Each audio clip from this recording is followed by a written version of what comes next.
नमस्कार, आदाब। मैं हूँ ज़ेबा खान और आप देख रहे हैं इंडिया न्यूज़ का फेसबुक लाइव। यूपी सरकार ने 112 नंबर जो डायल है वो करा है लोगों की सेवा के लिए, लेकिन अब ये नंबर 112 जो है वो मुसीबत बनता जा रहा है। दरअसल इस नंबर पर लगातार फेक कॉल्स आती हैं। अगर लोग फेक कॉल्स करते हैं और किस तरीके से 112 नंबर में इवेंट अटेंड होता है, इस सब की जानकारी के लिए हम पहुँचे हैं कानपुर के 112 डायल के ऑफिस में। तो आइए जानते हैं कि जब फेक कॉल्स आती हैं और जो लोग फेक कॉल्स करते हैं उनको लेकर किस प्रकार की कार्रवाई का प्रावधान है। सर बताएं हमें 112 में किस तरह की जो है कॉल आती हैं, या जिनको फेक कॉल्स भी कह सकते हैं। अभी पिछले 15 दिनों में किस तरह की कॉल आई हैं, क्या कुछ डेटा है आपके पास, क्या जानकारी देना चाहेंगे? ये जो आप जिस पीरियड के बारे में बात कर रही हैं, विगत 15 दिनों में जो हम लोगों ने डेटा का एनालिसिस करा, तो जब इवेंट अटेंड करने के बाद जो पीआरवी कर्मी अपने रिमार्क जो है उसमें पोस्ट करते हैं, तो उसके अनुसार पिछले 15 दिनों में लगभग 10,193 के करीब हमारे केसेस जो है जनरेट हुए, जिनमें से सिर्फ जो है 5 जो है झूठी रिपोर्ट के रूप में उन्होंने फेक कॉल्स के बारे में रिपोर्टिंग करी है। एक तो ये फेक, जिसको हम मानते हैं एकदम क्लियर कट मान सकते हैं कि फेक कॉल्स है, जब रिमार्क में ही खुद कर्मी अंकित कर रहा है। एक दूसरा क्राइटेरिया जो है एनालिटिक्स के थ्रू जो है 112 के हेडक्वार्टर में जो है उसका विवरण जो है निकाला जाता है, जिसमें अगर कोई बार बार रिपीट कॉल कर रहा है और बहुत ज़्यादा नंबर पे कॉल कर रहा है हर दिन, तो उस एनालिसिस से वो अपना निकालते हैं कि 112 पे फेक कॉल्स करी जा रही हैं। वो उसको एग्जैक्ट फिगर तो नहीं कह सकते हैं, लेकिन हाँ एक एनालिटिक्स के थ्रू ये पता चलता है कि कोई आदमी बार बार कॉल कर रहा है तो उससे हमारा सिस्टम जो है ओवरलोड हो रहा है। और कभी कभी जब फेक कॉलर्स बहुत ज़्यादा परेशान करते हैं तो संबंधित थाने के माध्यम से भी उनके संबंध में विधिक कार्रवाई कराई जाती है। अच्छा, क्या ऐसा भी होता है कि कभी कभी बच्चे भी जो है सुनने में आता है बराबर कि बच्चों ने जो है फ़ोन दबा दिया, या बच्चों ने कहा पुलिस अंकल आप घर आ जाइए, तो इस तरीके की भी कभी कॉल्स आती हैं क्या 112 में?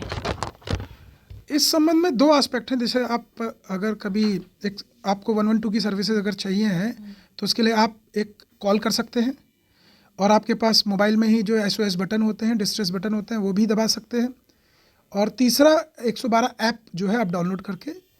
उसके थ्रू सर्विसेज ले सकते हैं। तो इसमें जब तक आपकी प्रॉपर कॉल जनरेट नहीं हो जाएगी कॉल करने पर, और डिस्ट्रेस बटन दबाने के बाद कॉल जनरेट होकर आपके द्वारा जो है बताया नहीं जाएगा, तब तक कोई इवेंट जनरेट नहीं होगा। तो अगर कोई बच्चा कभी गलती से दबा देता है और उसके द्वारा कोई अपनी शिकायत नहीं बताई गई, तो उस संबंध में कोई जो है कार्रवाई करने की अपेक्षा नहीं करी जाती है। लेकिन अगर किसी ने 112 ऐप डाउनलोड कर रखा है और अपर उसमें जो है उसका कोई बटन कोई बच्चा गलती से दबा देता है, या किसी कंज्यूमर द्वारा तो स्वयं दबा दिया जाता है, तो उस पर इवेंट 100% जनरेट होता है, ये मानते हुए कि सामने वाला व्यक्ति जो डिस्ट्रेस में है, बोल नहीं सकता, अपनी सिचुएशन बता नहीं सकता है,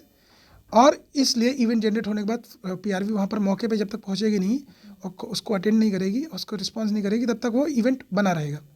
तो इस तरह के प्रकरण होते हैं जब गलत कॉल लग जाती है, गलत बटन दबने के बाद बच्चों के द्वारा या किसी वयस्क द्वारा भी ये कार्रवाई करी जा सकती है। अच्छा, जैसे बहुत से लोग हैं जो कभी कभी वाकई में जो है झूठी जानकारी या झूठी कॉल्स के लिए करते हैं, उनके लिए क्या प्रावधान है, क्या मतलब कार्रवाई की जाती है जो फेक कॉल्स करते हैं आपके 112 में? मैंने इसके संबंध में अभी आपको शुरुआत में ही बताया कि अगर कोई आदमी फेक कॉल कर रहा है और बार बार रिपीटेड कॉल कर रहा है और पीआरवी का इवेंट एंगेज हो रहा है, तो एक तो सिस्टम जनरेटेड जो है इश्यूज़ है। पीआरवी खुद जिसको बार बार इवेंट अलॉट हो रहा है उसको पता चल जाता है कि एक आदमी फेक कॉल करता है, मौके पे जा रहे हैं और वो मिल नहीं रहा है, या शिकायत करता है फर्जी अपनी लोकेशन बता रहा है। तो ऐसे में जब बार बार रिपीट ऑफेंडर कोई मिलता है तो उसके संबंध में संबंधित थाने को अवगत कराया जाता है। वो उसके संबंध में सूचना संकलन विधिक तरीके से करते हैं और उनके संबंध में विधिक कार्रवाई करते हुए अगर ज़रूरत पड़ती है तो प्रिवेंटिव की कार्रवाई भी करते हैं। बहुत बहुत शुक्रिया। तो ये थे हमारे साथ कानपुर 112 के नोडल अधिकारी मनीष सिंह सोनकर, जिन्होंने हमें बताया कि 112 में किस तरह की कॉल्स आती हैं, किस तरीके से इवेंट जनरेट होते हैं, लेकिन अगर कोई बार बार जो है फेक या झूठी कॉल करता है तो उसको लेकर स्थानीय थाना स्तर पर कार्रवाई भी होती है।